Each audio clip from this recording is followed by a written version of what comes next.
Muito boa tarde, queridas alunas, queridos alunos. Quem fala é o professor Valdemar Ferreira de Souza Neto. Eu leciono a disciplina de Direito Empresarial 2 no IESB da Asa Norte, situado em Brasília. Nós daremos início, a partir de hoje, a uma série de vídeos dentro de uma linha de aulas remotas, nessa tentativa de minimizar todos os prejuízos causados com o afastamento físico decorrente dessa pandemia chamada coronavírus, a Covid-19. E o propósito, então, o objetivo na aula de hoje é exatamente falar sobre o regime jurídico cambial e, sendo mais específico, sobre os princípios dos títulos de crédito, os princípios aplicáveis aos títulos de crédito. Antes de mais nada, obviamente, nós precisamos saber o que são os títulos de crédito. Precisamos, pelo menos, trazer à lembrança esse conceito, que hoje é um conceito positivado no artigo 887 do Código Civil de 2002. Títulos de crédito, como todos devem recordar, nada mais são do que documentos, mas são documentos que apresentam notas essenciais, notas específicas, requisitos de formalidade sem os quais o documento deixa de ser considerado essencialmente um título executivo extrajudicial. Na definição positivada, como dito, o título de crédito é um documento necessário ao exercício de um direito de crédito, um direito que é literal, que é autônomo. O que isto quer dizer? Isto quer dizer que neste documento constam as informações elementares, basilares, para que alguém possa exercer o direito que nele foi mencionado. Na verdade, um direito de crédito, ou seja, o título de crédito consubstancia uma obrigação de pagar determinada quantia, uma quantia, obviamente, em dinheiro. Esta é a regra quando nós falamos em título de crédito. E qual a finalidade, quais são as funções, qual é a serventia de um título de crédito? Ora, podemos aqui elencar várias, mas a principal delas, sem sombra de dúvidas, é permitir o acesso tanto a bens de consumo quanto a bens de produção. Então percebam todos que quando se fala em título de crédito, enquanto instrumento de acesso ao crédito, instrumento de acesso a bens de consumo, a bens de produção, obviamente que nós precisamos munir esses documentos de algumas prerrogativas, de algumas garantias. Garantias estas que são não tecnicamente para o próprio documento, mas são garantias que têm como escopo principal exatamente preservar o direito do terceiro portador de boa-fé e dar também toda a condição necessária do devedor saber o que ele deve pagar, quanto, quando, a quem deve pagar. Então, dentro deste contexto, é que nós sabemos que os títulos de crédito, eles gozam de determinadas prerrogativas, nós temos alguns princípios que lhes são aplicáveis, e essa executividade que eu acabei de mencionar a todos vocês, ela decorre da existência de requisitos formais. Portanto, a solenidade é uma das características dos títulos de crédito. E estes requisitos, eles trazem segurança jurídica. Segurança jurídica, eu friso, tanto ao terceiro portador de boa-fé, como também àquele que fará o pagamento. Muito bem, pontuada a questão desta forma, nós então começamos elencando o primeiro princípio cambial, o primeiro princípio aplicável aos títulos de crédito. Diz a doutrina, já com base em Cesare Vivante, que os títulos de crédito são regidos pelo princípio da literalidade, ou literalidade cambial. O que isto quer dizer? Isto quer dizer, pela literalidade, que o título de crédito vale pelo que nele foi mencionado. Por outras palavras, se eu quero saber qual é o valor da obrigação de pagar determinada quantia que foi reportada no título de crédito, basta que eu olhe para ele para identificar expressamente este valor. Valor este que constará tanto em algarismo quanto por extensos, uma vez que, havendo divergência de valores, traz mais segurança jurídica, imaginem só, a prevalência do valor por extenso e não em algarismos. Se eu quiser saber também a data de emissão deste título de crédito, ela já consta mencionada no próprio documento. E por que a data de emissão é importante? Bom, há algumas serventias, obviamente. A principal delas para que nós possamos verificar se o sujeito que assumiu a obrigação de pagar determinada quantia, ele era plenamente capaz naquele momento, naquele instante. Mas não apenas por isso. Quando nós falamos em títulos de crédito, há também uma outra utilidade. É que nem toda obrigação cambial traz no documento a sua data de vencimento. E quando isto não ocorre, nós dizemos que o vencimento da obrigação ou o vencimento do título de crédito será um vencimento à vista. Vale dizer, basta a apresentação do documento do credor perante o devedor. Então, o credor sempre procura o devedor, já que ele estará portando o título de crédito. Basta a apresentação deste documento para que a obrigação torne-se vencida.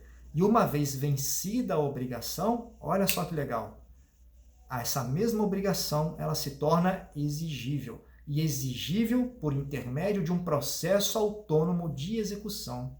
Não se faz necessário, portanto, um processo de conhecimento para que previamente o juiz diga quem é credor, quem é devedor, qual o valor daquela obrigação, qual a sua origem.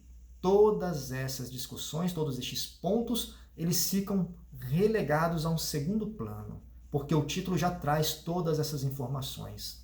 Se eu quiser saber, por exemplo, se um título entrou em circulação ou se foi dada alguma garantia neste título de crédito, respectivamente um endosso ou um aval, tema que trataremos em vídeos específicos, também basta olhar para o título de crédito. A sua literalidade já me traz todas estas informações.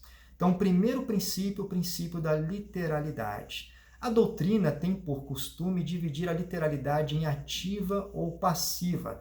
Ativa do ponto de vista do credor, na medida em que ele sabe a quem ele pode demandar, qual é o valor do crédito que lhe é devido, entre outras informações. E uma literalidade passiva quando nós visualizamos as informações no título de crédito sob a ótica do devedor, ou seja, para quem eu devo pagar, o quanto eu devo pagar, por quanto eu posso ser demandado. É apenas uma questão de doutrina, de nomenclatura. O que importa para nós aqui é pegar a essência do princípio da literalidade cambial. Aproveitando, posteriormente no nosso grupo do WhatsApp, eu vou colocar uma situação prática para que nós possamos identificar se de fato foi assumida uma obrigação em um título de crédito ou não. Mas este detalhe, este ponto eu vou deixar para o nosso grupo de debates. Na sequência, nós podemos falar num outro princípio também muito caro ao direito cambial, que regulamenta os títulos de crédito, que é o princípio da cartularidade, também denominado documentalidade por alguns doutrinadores. Cartularidade vem de cártula, documento, papel físico. Cartularidade significa que para o exercício do direito que nele foi reportado, que nele foi mencionado, aquele direito de crédito que eu acabei de dizer para vocês, basta que o credor apresente, exiba este documento para o seu devedor. E mais, caso o devedor não faça o pagamento na data que foi pontuada, que foi ajustada, caso haja uma data de vencimento fixada no título, uma vez que ele pode ter vencimento à vista, lembram-se?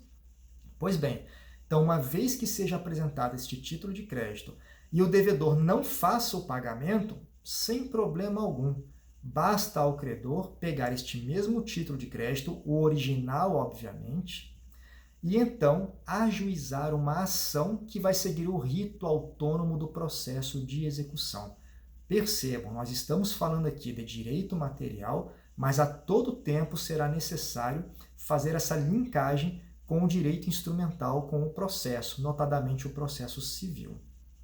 Percebam, portanto, que o título de crédito, enquanto cártula, enquanto documento, ele é um instrumento necessário para o exercício do direito de crédito. Percebam que no próprio conceito positivado no artigo 887 do Código Civil, nós já conseguimos também deduzir, ainda que nenhuma menção fosse feita expressamente, nós conseguimos deduzir o princípio da cartularidade. E esse documento necessário ao exercício do direito literal e autônomo nele mencionado, ele ocorre, como eu disse, por meio de um processo autônomo de execução. Mas isto não quer dizer, muita atenção aqui agora, que caso o credor tenha perdido o documento, ou esse documento tenha sido extraviado, furtado, roubado, objeto de uma apropriação indébita, o que o seja, pouco importa, ainda assim este credor conseguirá fazer valer o direito de receber tudo que lhe for devido que estiver mencionado no título de crédito. E vocês devem estar perguntando, mas como o seu documento é necessário ao exercício do direito? Simples. Basta que este mesmo credor, então, se valha de outro rito procedimental. E, como regra, nós temos aí o rito do processo comum, antigamente denominado rito ordinário no CPC de 73. Mais uma vez, estabelecendo a relação entre direito material e direito processual civil. Na sequência, meus caros, existe um outro princípio, que é o princípio da autonomia. E a autonomia, que de acordo com o professor Fábio Ulloa Coelho, pode ser desdobrada em pelo menos 2 subprincípios. Apesar dele utilizar a nomenclatura subprincípios, notem que a relevância é rigorosamente a mesma. Um não é menos importante do que o outro. Eu, particularmente, prefiro tratá-los de forma separada. Então, diz o Fábio Ulloa Coelho que nós temos a autonomia se desdobrando em abstração, num viés, e sob outra perspectiva, agora notem que o princípio tem um nome um pouquinho complexo, mas vocês vão ver que de complexo não há nada. Inoponibilidade das exceções pessoais ao terceiro portador de boa-fé. Vamos identificar, então, cada uma dessas noções essenciais. Por autonomia, o que nós estamos comparando, na prática, são as obrigações cambiais que foram representadas naquele título. Então, eu vou comparar, por exemplo, se determinado endosso ele é válido, ele é eficaz, ele é ineficaz, ele é existente ou inexistente, se existe alguma mácula, alguma irregularidade naquela obrigação comparada com outra obrigação. Qual? Por exemplo, um saque, um aval, um aceite. Então, por autonomia, eu digo que se determinada obrigação cambial estiver eivada, estiver contaminada por algum tipo de vício, isso por si só não prejudica as outras obrigações que estão representadas no título de crédito. Valdemar, me dá um exemplo? Dou. Imagine o seguinte. Imagine que eu, Valdemar, emito uma nota promissória no valor de R$30.000 para pagamento a Ricardo. Eu, Valdemar, sou sujeito plenamente capaz, assinei a nota promissória como sacador ou emitente e como tomador ou beneficiário eu indico o nome do Ricardo. Preencho todos os demais requisitos da nota promissória. Pois bem, o Ricardo, por sua vez, ele deseja não aguardar o dia do vencimento da nota promissória. Imagine que eu coloquei como data de vencimento, como sendo essa promessa futura exequível, lá no dia 27 de novembro de 2020. Mas o Ricardo, por um motivo ou outro, imaginem, situação de coronavírus que nós estamos vivenciando, ele não possa aguardar até o dia 27 de novembro de 2020 para satisfazer o seu direito de crédito. De repente ele precisa comprar mantimentos para sua casa, ele precisa fazer uma reforma no apartamento, já que a esposa vai ganhar um bebê. Enfim, N situações que nós poderíamos trabalhar. O que importa neste momento é dizer, o Ricardo, então, ele pega esta mesma nota promissória, da qual ele já é possuidor, e ele procura a Janaína. Procura a Janaína e fala, Janaína, lembra aquela dívida que eu tinha com você no valor de R$30.000? Pois bem, eu não tenho dinheiro para te fazer o pagamento, mas eu acabo de receber esta nota promissória, cujo vencimento se dará no dia 27 de novembro de 2020. Você concorda em receber esta nota promissória como forma de pagamento? A Janaína se vira para o Valdemar e fala o seguinte, Valdemar, olha só, nós estamos vivenciando um momento de crise econômico-financeira gravíssima. A saúde das pessoas não anda muito boa, ela está muito vulnerável com essa história toda de pandemia mundial. Então, o que eu preciso, pelo menos, até porque eu te conheço, eu sei que você vai me fazer esse pagamento cedo ou tarde, mas eu queria uma garantia. Vamos fazer o seguinte, procure a Bianca, sua amiga de infância, que te conhece há mais tempo, e peça para a Bianca garantir o pagamento desta nota promissória. E eu, de acordo, até porque eu quero levar adiante esta forma de pagamento, de acordo eu procuro Bianca e falo, Bianca, eu preciso que você me faça um grande favor. É um favor de irmã, na verdade. E às vezes nem irmã faz isso, vocês vão entender por que futuramente. Mas enfim, procurei a Bianca, não, Valdemar, sem problema. Aonde é que eu assino? E eu falo, bom, se você vai garantir o pagamento da nota promissória, eu preciso que você assine, adivinha onde? No verso ou no anverso? Na frente ou atrás da nota promissória? Se é um aval, essa assinatura se dá como regra no anverso, na parte da frente. Muito bem, e a Bianca, então, sem nenhuma ressalva, pega a nota promissória e lança a assinatura dela no anverso. Só que tem um problema. A Bianca tem apenas 16 anos de idade. Ela não é plenamente capaz. Entenderam o contexto? A nota promissória continua na posse de quem? Bianca assinou, devolvi a nota promissória para Janaína. Janaína é a minha credora. Lá no dia do vencimento, que eu mencionei a vocês, a Janaína me procura e fala, Valdemar, vim cobrar os 30 mil reais. Você vai me fazer o pagamento em dinheiro? Eu falo, Janaína, olha só, infelizmente o coronavírus já não está mais entre nós, graças a Deus, mas eu infelizmente não consegui me recuperar ainda plenamente do ponto de vista econômico. A situação ainda está difícil, eu não vou conseguir fazer esse pagamento. Esse é o contexto. A pergunta que eu faço a vocês, o fato de Bianca, menor, ter assinado a nota promissória, invalida a obrigação de pagar que eu assumi junto a Janaína? Não, porque as obrigações elas são autônomas. Pegaram a essência, pegaram a ideia? Esse é o ponto. Por outro lado, o subprincípio ou o princípio da abstração. Quando eu falo em abstração, eu estou comparando a obrigação de pagar, ou seja, a obrigação que está documentada no título de crédito, com o vínculo que lhe deu origem, com o vínculo que originou a emissão daquele título de crédito. Então imaginem a vocês que no exemplo que eu destaquei, da nota promissória emitida pelo Valdemar e entregue para o Ricardo, lembrem que o Ricardo era o tomador ou beneficiário, nós temos um direito de crédito do Ricardo no primeiro momento, como tomador ou beneficiário, no valor de 30 mil reais. Só que este direito de receber os 30 mil reais, esta obrigação cambial, ela não está vinculada, ela não está atrelada, é a melhor palavra, com a relação de direito material que deu origem ao título de crédito. E qual seria, então, uma relação de direito material que teria dado origem a esse título de crédito? Imaginem, de repente eu, Valdemar, comprei uma moto que o Ricardo estava vendendo. O fato, portanto, da moto do Ricardo, que o Ricardo me vendeu, ser objeto de um furto, de uma apropriação indébita, de um roubo, de uma receptação, por exemplo, isto nada interfere na relação inicialmente de receber os 30 mil reais conforme documentada no título de crédito. É claro que por questões de justiça social nós temos outras interpretações que não convêm ao caso agora, mas eu estou explicando apenas o princípio da abstração. O que isso quer dizer? A partir do momento em que eu emiti, que eu saquei a nota promissória, ela se desgarrou, se desprendeu daquele contrato de compra e venda. E eventuais vícios existentes naquele contrato de compra e venda, portanto, não interferem, não maculam, não prejudicam a nota promissória. É neste sentido que nós falamos em abstração. Por sua vez, a inoponibilidade das exceções pessoais ao terceiro portador de boa-fé. Vamos focar no nosso mesmo exemplo, um exemplo bem singelo.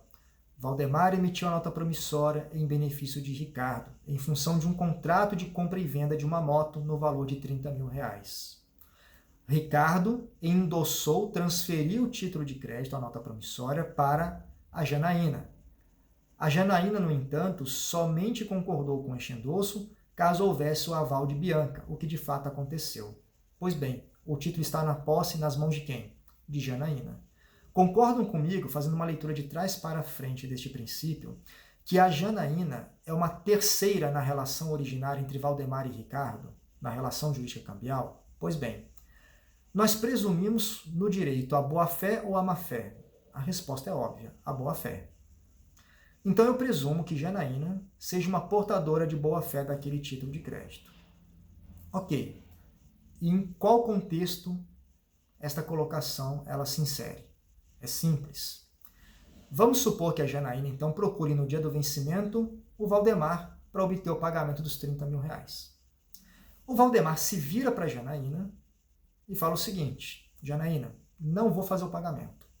Só que agora não tem história de coronavírus nenhum. O Valdemar tem muito mais que 30 mil reais. Se recuperou perfeitamente da crise econômica e financeira. Mas o Valdemar fala: sabe o que acontece, Janaína?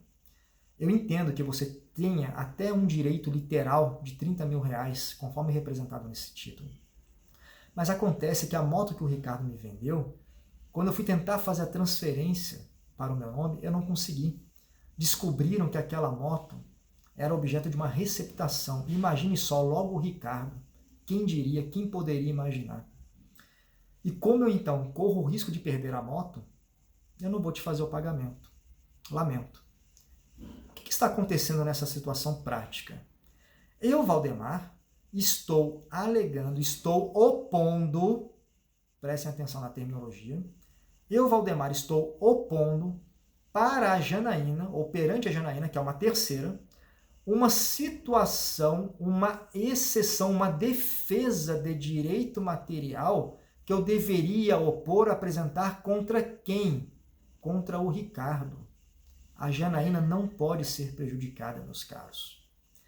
É isso que diz o princípio da inoponibilidade das exceções pessoais ao terceiro portador de boa-fé. Inoponibilidade. Eu não posso opor, não posso apresentar algo. O quê? Das exceções pessoais. Eu não posso apresentar matéria de mérito, defesa de natureza pessoal, de natureza contratual, no exemplo que eu dei. Então, Valdemar quer dizer que nenhuma defesa pode ser apresentada perante a Janaína caso ela venha lhe cobrar o crédito? Não foi isso que eu disse. Eu disse que a inoponibilidade é das exceções pessoais. No entanto, exceções instrumentais excepcionam o princípio. E quais seriam estas exceções? Imaginem, uma nota promissória onde consta o meu nome completo, consta o meu CPF, mas não há a minha assinatura como sacador ou emitente. Ora, pelo princípio da literalidade, vejam como os princípios eles se conjugam, eles se casam. Pelo princípio da literalidade, se eu não assinei a nota promissória, devedor eu não sou, ao menos na nota promissória.